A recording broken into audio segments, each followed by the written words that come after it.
Correct. We'll reconvene on that 10-foot easement, Colleen, and see if we're okay there. And then, Get the legal, yes. whatever I need for my phone. So Okay. I mentioned in the district meeting last week, hey, we don't know what the market's doing as far as cost. Ben did some kind of research earlier today, and reached out to Consolidated HD Fowler, got some pipe pricing, and their comment was, hey, that only lasts for 24 hours. But the good news is they're providing costs, and I think they're pretty close to what we had budgeted for Yeah, our I think our needs. budgetary numbers are good. So the good news is we're not concerned right now, even though I'm a little skeptical because we're pessimistic engineers and we're, worst case, Your budget numbers were supposed to be 25% over.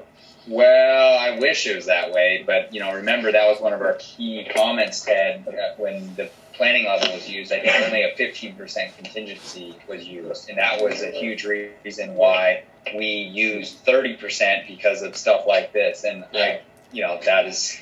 Here's the good news, though. I literally just had a conversation with Howard with USDA, even though I know you guys don't have funding with USDA. But his comment is there's so much money coming through DEQ and SRF funding likely in the next year or two.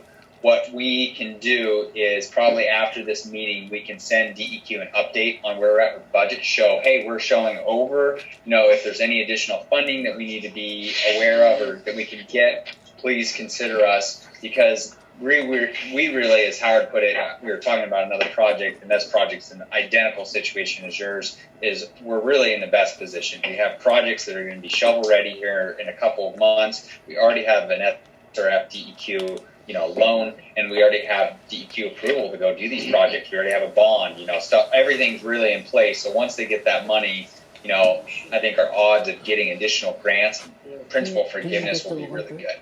So I'm looking at this. Some projects you look at this and you go, hey, we're over budget. I don't love this. It is what it is, and we need to do this work. And the way the funding's coming through, I don't really see it as a bad thing. We potentially could get a bunch of grant dollars. Awesome. So does that answer your costs? I think the only other thing that I would add is that the 60% design opinion of cost is attached. So sure. That's just one sheet back. We're sitting at about 3.7 million. We have been planning for 3.4. The two ad alternatives that we just discussed make up the difference. And so this cost estimate is much more refined. We're looking at more current pricing. We've dropped the contingency because we are more accurate with the costs at this stage. Well, and we've got Army Corps too. Yeah, that's right. What that means. Yeah, no, that's a good point. And maybe I need to, it's been a hot minute since I followed up with them. I'll follow up with them. I think I followed up with them like a couple months ago. Yeah, they kind of work at their own pace. Yeah, they kind of work at their own pace.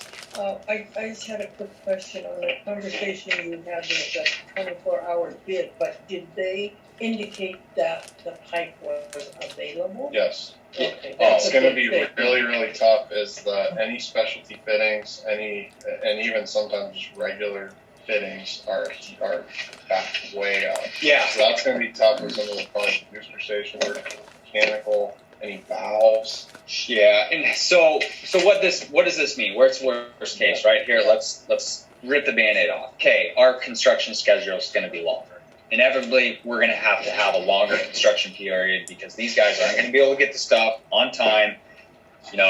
These resin companies, manufacturers are saying, hey, like we're understaffed, everything they're saying. So what does that mean? We may have some more time and energy because we have a more spread out project associated with that work.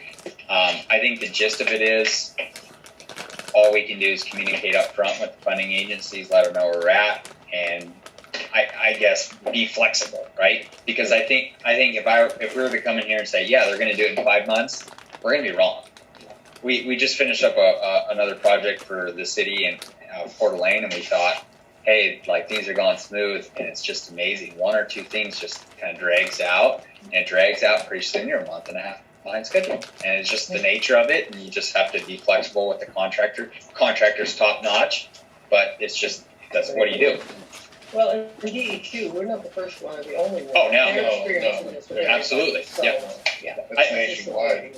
Yeah, I think the important thing is that we don't convey to you something that's unrealistic. And so I think what we're saying is, hey, schedule's gonna take a little bit longer. Is there anything else you need me at the moment? If I have to get in there and come back out, I guess I can, if they're not calling me for something at the moment. I don't think so, Bob. I think we'll follow up on a few things. And really, I think the last thing is Kyle was gonna run through the schedule and just where we're at contractually. Yeah. With this project. Yes, we want to push it back tomorrow or something to get this. It is. Yeah. There you go.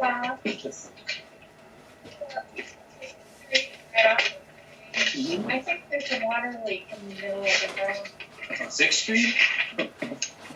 You know what? We've been with that. It's so weird, it's melted, Ken. Could it be that there's the creek that flows under there from one side to the other? Maybe, thanks, let me know, I'll have to look at it. Yeah, well, Sixth Street, yeah, It's just above Main? right by,